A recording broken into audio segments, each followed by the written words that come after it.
Wait.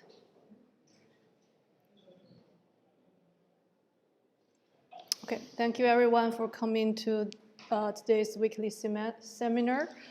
First of all, I want to apologize because I am a little bit nervous, so I might keep forgetting something when I present the presentation. Okay, so today I'm going to present some review on quantum speed limits, which okay, first of all, what is quantum speed limit? We can know from the name that it describes the rate of a quantum system's evolution. So, in other words, it's directly written as this expression of the form of the derivative of the wave function over the full space. And another thing is about the quantum speed limit time, which is relevant to the quantum speed limit. And this why I want to talk about quantum speed limit? Why is it important? Because quantum speed limit, like it gives a limitation or a bound for the system's evolution, and also it can have some implications on designing the quantum states, and also like it will help us to study or understanding more about the fundamental properties of the quantum mechanics. So, like from this definition, well, usually it doesn't work because for most of the time, most of the circumstances, we cannot get any analytically expression of the wave function. So in this, this means we need to make another definition or another notions of quantum speed limit, and and this, if we want to define the quantum speed limit, it needs us to become familiar with the systems and which elements are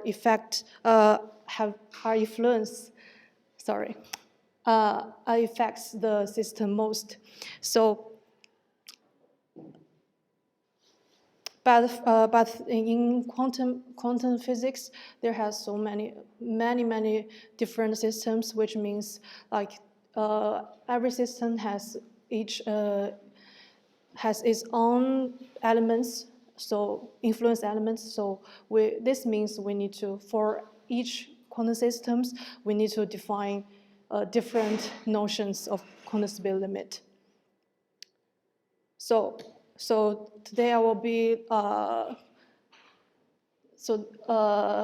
my talk consists of these 4 parts. First, I will give a little brief introduction about the emergence of quantum speed limit, and then I will start to introduce some definitions about quantum speed limit in different systems, which is from the closed system to open system, and which will take a lot of time because there are a lot of the notions. And in the end, I will present our work about minimal time and speed limit in the interacting Bose-Einstein quantum state. And at last, I will conclude my talk. Okay, today's talk will mostly based on the review paper, which is Quantum Speed Limits by Sebastian and Steve Campbell. Okay, first, let's talk about energy time uncertainty, which is a basic property of quantum system. And most of the time, researchers are focused on the simultaneously measurement of the time and energy. So this equations means that the time and energy cannot simultaneously have an infinite precession, but it's until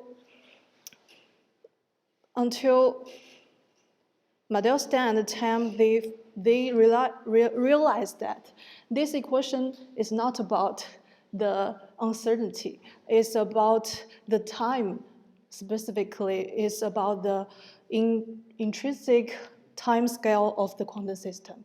So they proposed quantum stability, the first quantum stability limit definition, which is they are using the von Neumann equation under Schrodinger dynamics, and it fulfills the Cauchy-Schwarz equivalent, which is A is the sum operator and H is represented for the Hamiltonian. And integrate the above equations, we can finally obtain the first quantum stability limit definition, which is mostly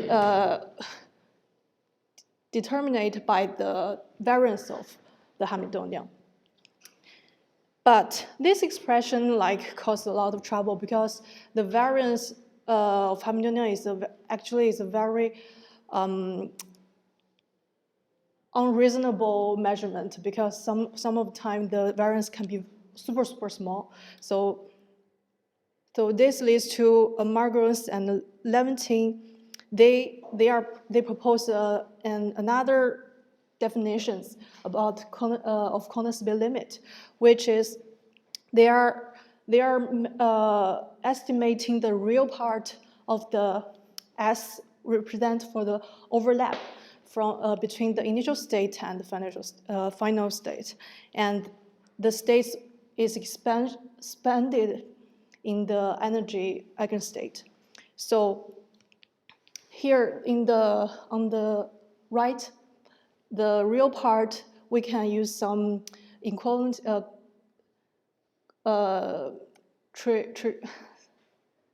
sorry, I don't know how to pronounce the English word.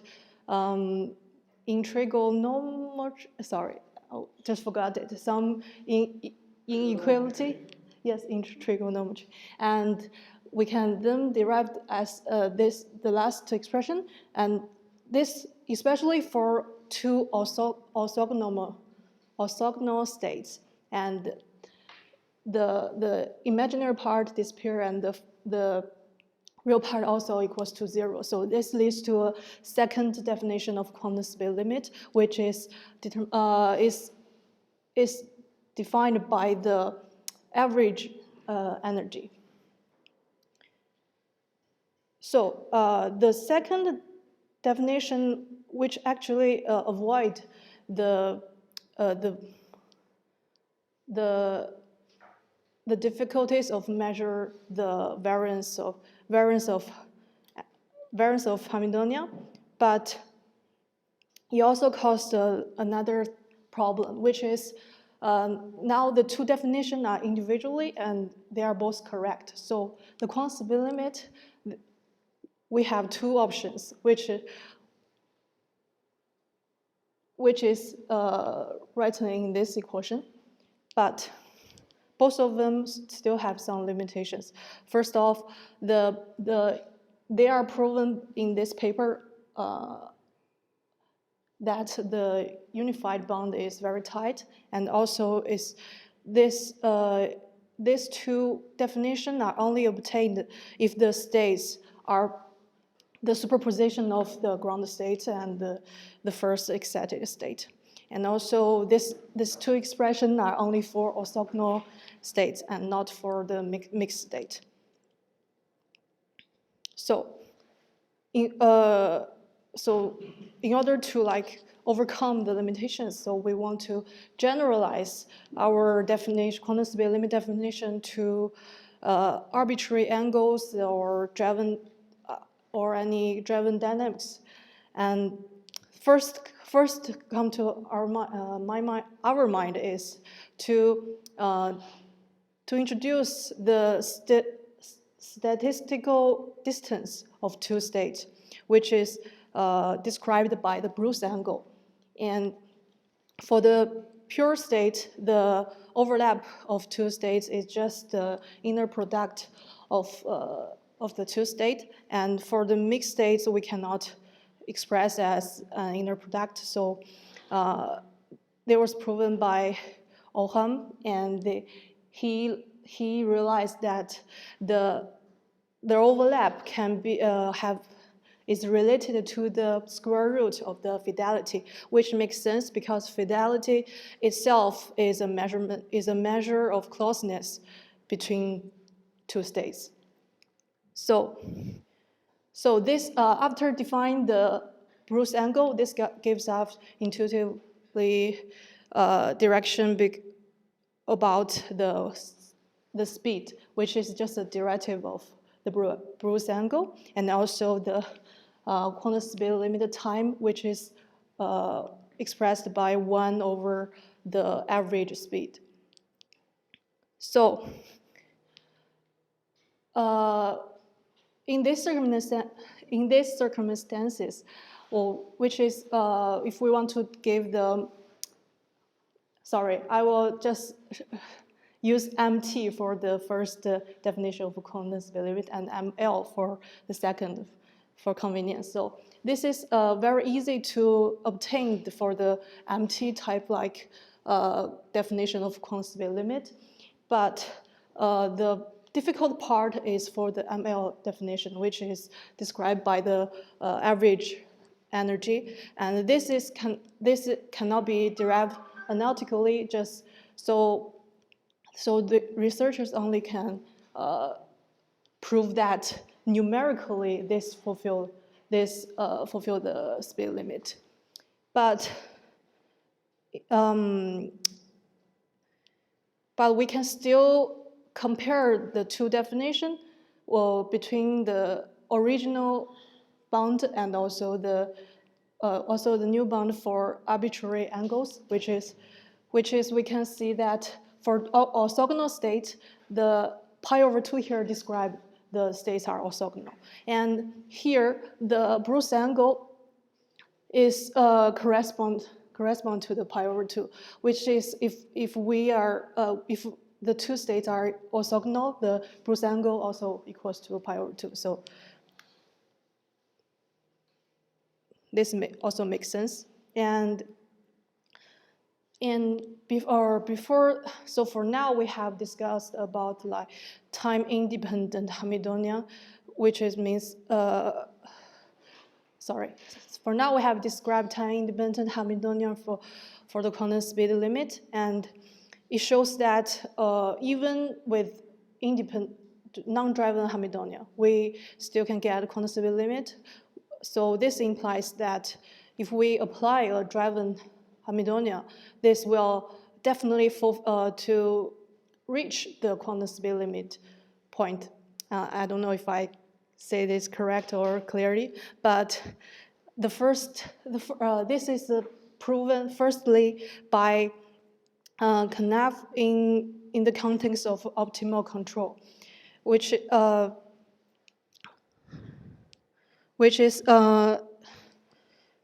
he used the correlative algorithm.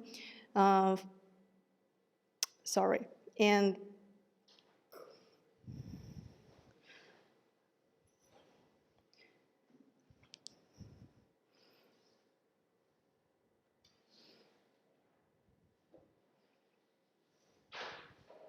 I'm really sorry about that. So first of all, let me briefly explain the optimal controls technique. The optimal technique is by controlling some parameters to let the initial states eventually evolves to the target state, such as the fidelity approaches to 1. So here the paper they are choosing the Landau-Zinner model and still using the correlative algorithm. So they can started with the initial state is the minus of target state, and they find out like the definition of quantum speed limit for non-driven dynamics is represented for the blue dashed line here, and they find out when we have a different time, when the time is bigger than the quantum speed limit time, which is the line below the blue line. So this means the y-axis is for infidelity. So this means the fidelity will consistently approach to 1. And for the time, minimal time is smaller than the quantum speed limit. We can see the infidelity is always converge to 0. So this means the algorithm will fail to converge for the fidelity. Yes. And also another aspect of quantum speed limit is about is about quantum communication. So first, the transition and readout, the information of the transition and readout information is a key point in the quantum technology. So this naturally arises the attention, the need for management the system, and here, for example, we're choosing a one-dimensional spin chain, and at first we input the excitation information at the initial site, and then the spin chain has an interaction which is described by the first term in the Hamiltonian, and the J is represented for the coupling term. So the information will propagating along the spin chain, and at last we will read out the information from the final site, and under the external field of the second term of the Hamiltonian. So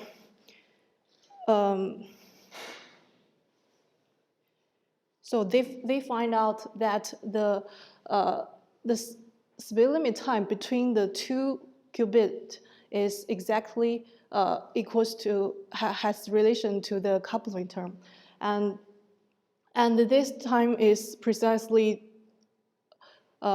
like performing a swap gate on. Performing a swap operation just means that the spin goes from up to down and down to up, and so this means like the speed limit time for the whole chain is just an n-1 times the speed limit of 2 qubits. But here the excitation is propagating as a wave function form, which means that it spreads out on several sites at some point. So we will have a factor gamma here, which is smaller than 1. And actually, this is an interesting topic, which now no one has derived what's the factor gamma here exactly is.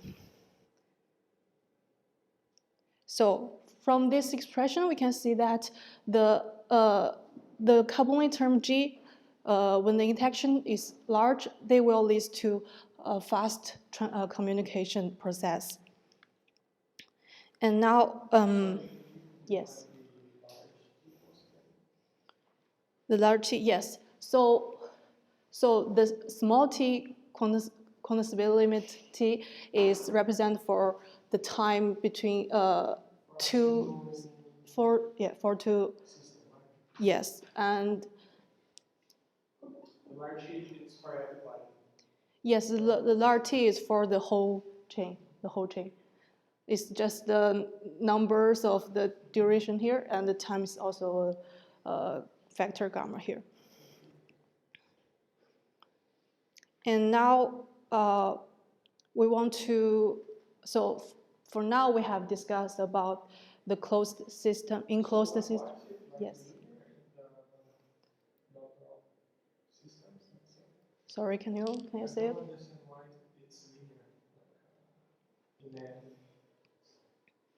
Why is linear?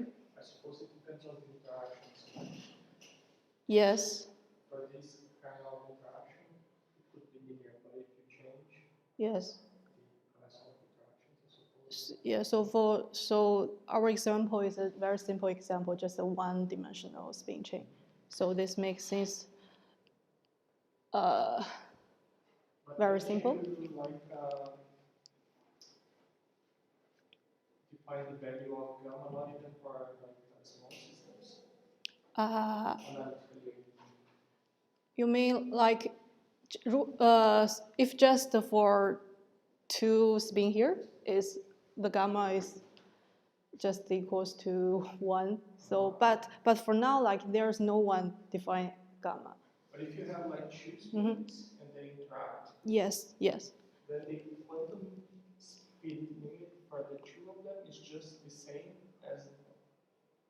Yes, it's just this one. That's what your equation says, because n is equal to, and 2 minus 1 is 1. And if gamma is 1, yes. Yes, for two, it's just this fraction here. It means. so interaction doesn't matter. That's what your equation says.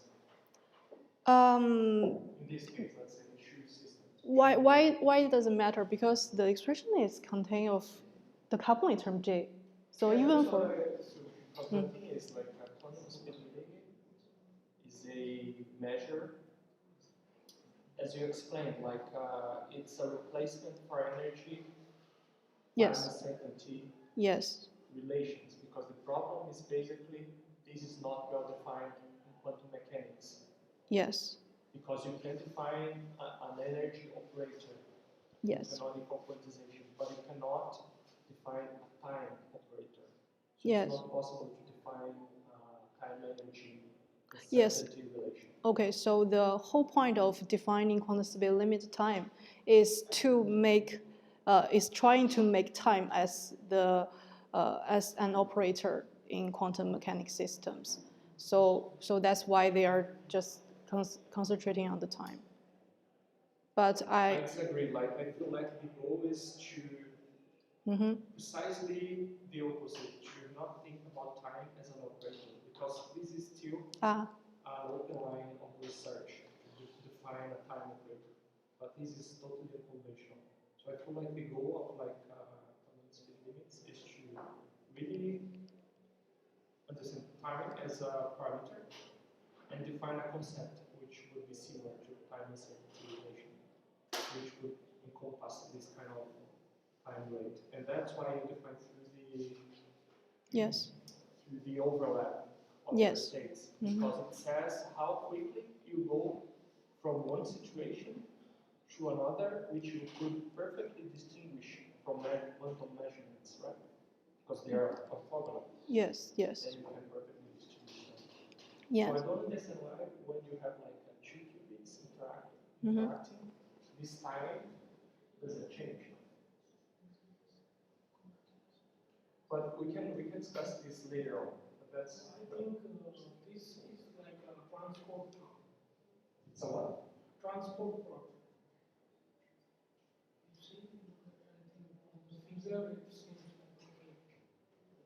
This is linear. We can only because the track moves from one speed to one side to another. That's why, because otherwise it doesn't. Yes. Yeah, but what the equation says is the following. Let's say you have a two-qubit system. Then you marginalize over one qubit. Then you have only one qubit. This is your reduced system, okay? Then if you look only to one system, time, this time that is tau. With that in Greek letter, it means like the minimum time for it to go from one particular state to another orthogonal one. And if you have an interacting system, then if you look at the two of them, this time is the same. It doesn't change from I would say this is interesting somehow. Yes. That's very I believe this because the first speed starts already up, so it doesn't need to move. But if you have two, you need only one time for the second to go up. If you have three, you need the first one to go up and then the second one to go up. So you need two times. But the thing is, I believe that you don't have to wait for the second one to go up for it to affect the third one. So the third one is going to start to move Yes. before the first one completes the movement to the final state. Yeah, that makes sense. Yes. And the gamma, I believe it accounts for this. The third one is going to start before the first one. Yes, yes, yes. Yes, yes, sorry about that. I think for the transition of excitation, at first sight, just imagine a wave packet only covered in the first set. But when they start to propagate or transform, and the wave packet will expand. So it will cover different sites at the same time. So it's not just like one, two spin. I don't know how to explain this, but if you want, we can discuss. No worries. Okay. Sorry, you can. Oh, don't worry.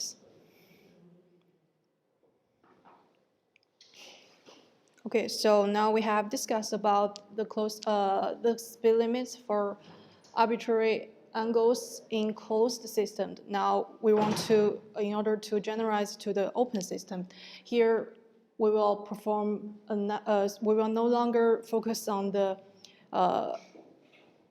to calculate the minimal time. We will now focus on the maximum speed. Here we introduce a new definition, which is the gyrometric approach. For the open system, we start with the master equation as the first equation here, and then the statistical distance, which is implemented in the figure here, is just as this expression, where P is the probability distribution. And the Wouters, he proved that the shortest path is just the red line here, which is exactly the Bruce angle I mentioned before. So for pure state, is still is the same expression here, and the speed limit now just the derivative of the distance. And for mixed states, it's the same.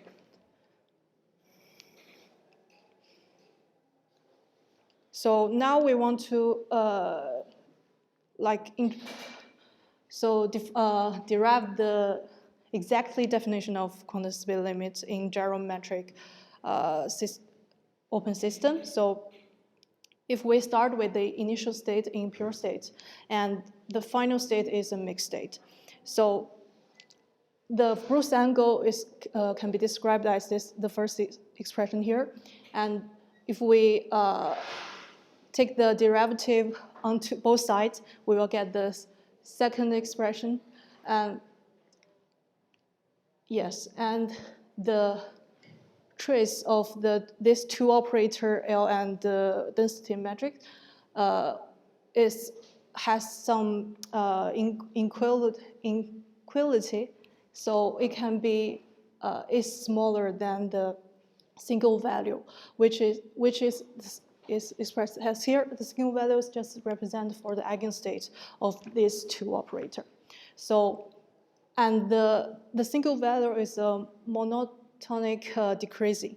So the first single value is the biggest one, and the first sigma 1 is just the operator norm of L. So we can derive the speed limit expression as from second inequality, and the time for the quantum speed limit time is just 1 over the average speed.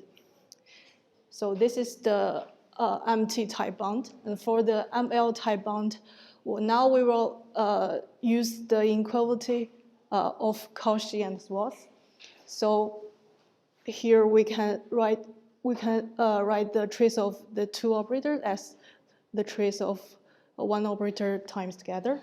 And because the initial state is a pure state, so the trace equals to 1, they just have the trace of L times its conjugate. So this is just the Hilbert-Schwarz norm. And so now the Spin limit can be expressed as this, which so according to the two definitions, we can conclude a unified bound.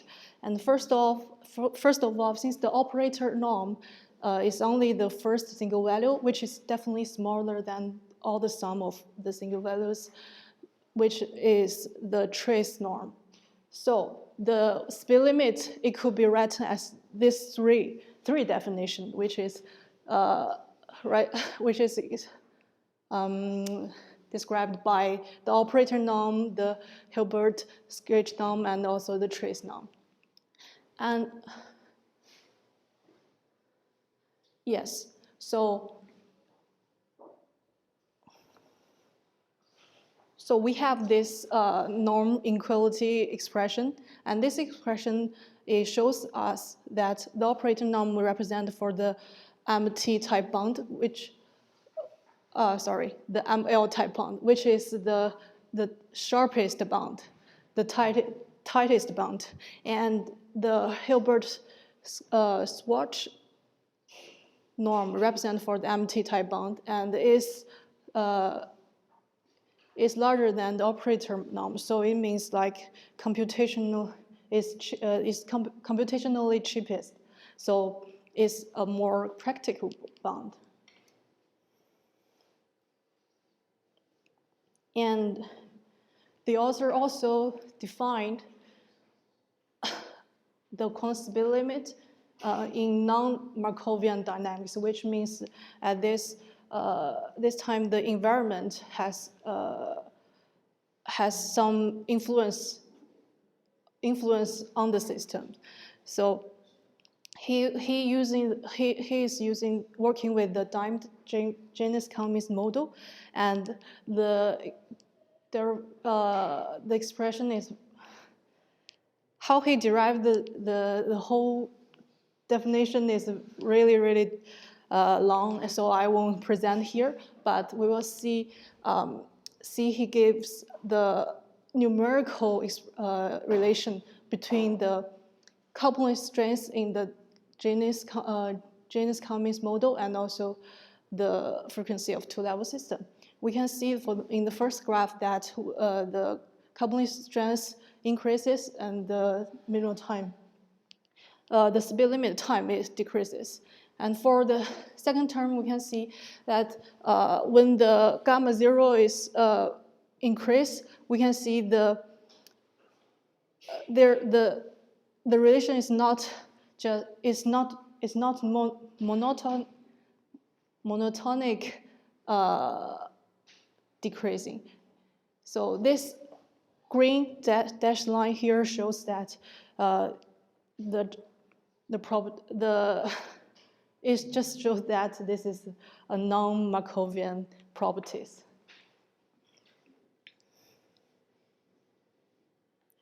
So now we want to generalize the geometric quantum Spin limits, and here we're considering the scatter p distance, and which is expressed by the first term, and now everything can be written as the p norm of L. And also, we can use another definition. So this is just different definition with Wigner representation. And the Spin limit now is relevant to the Wigner function. This is because Wigner can be described the semi-classical system. So I think I will be working on the both Bose-Einstein condensate, which is semi-classical definition system. So it will be easier or to work in the Wigner representation, which I haven't, but I'm plan to. And now is the application of quantum speed limit, which is the shortcut to adiabaticity.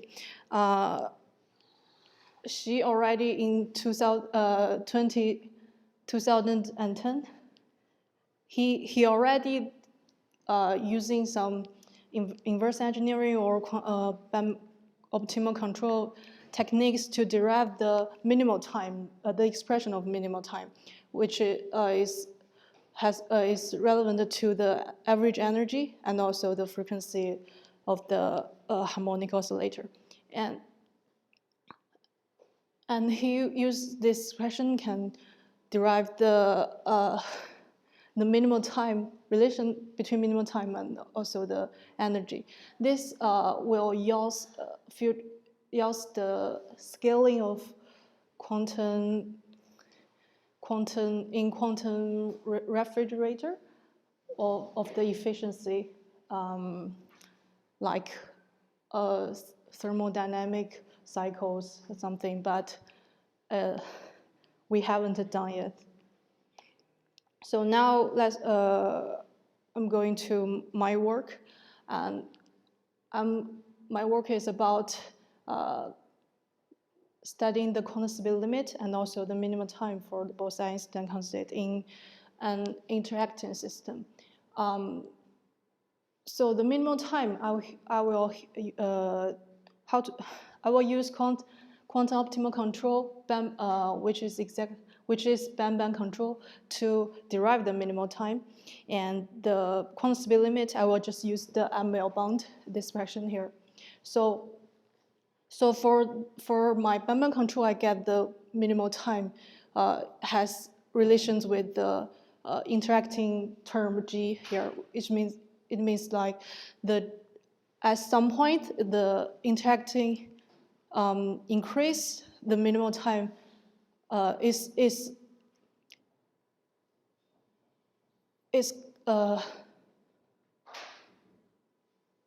it makes the both expansion slower.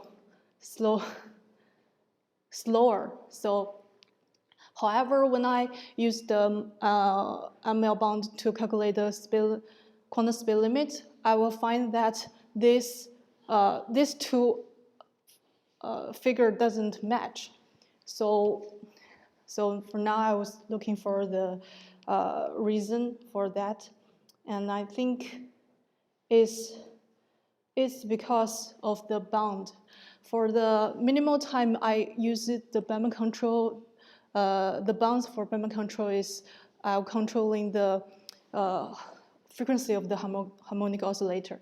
But for the definition of quantum speed limit, I'm using the bound of the average energy. So these two different constraints will lead to definitely different results. So next work I will be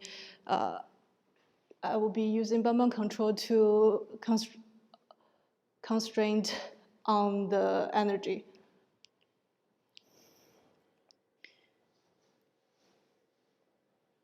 Yes, and then we will see if the minimal time approach and the quantum speed limit still match or not. And eventually, the ultimate task is to go beyond the mean field theory, because I'm always using mean field theory to describe the system as a GP equation. So I want to go beyond the mean field theory to see whether this interaction term still has the relation with the minimal time as like this or not. So the conclusion is that we have introduced the quantum speed limit definition of MT and ML bound for closed non-driving Hamiltonian system. And also we have discussed about the minimum time approach for driving Hamiltonian in the context of optimal control, quantum communication, or many-body system.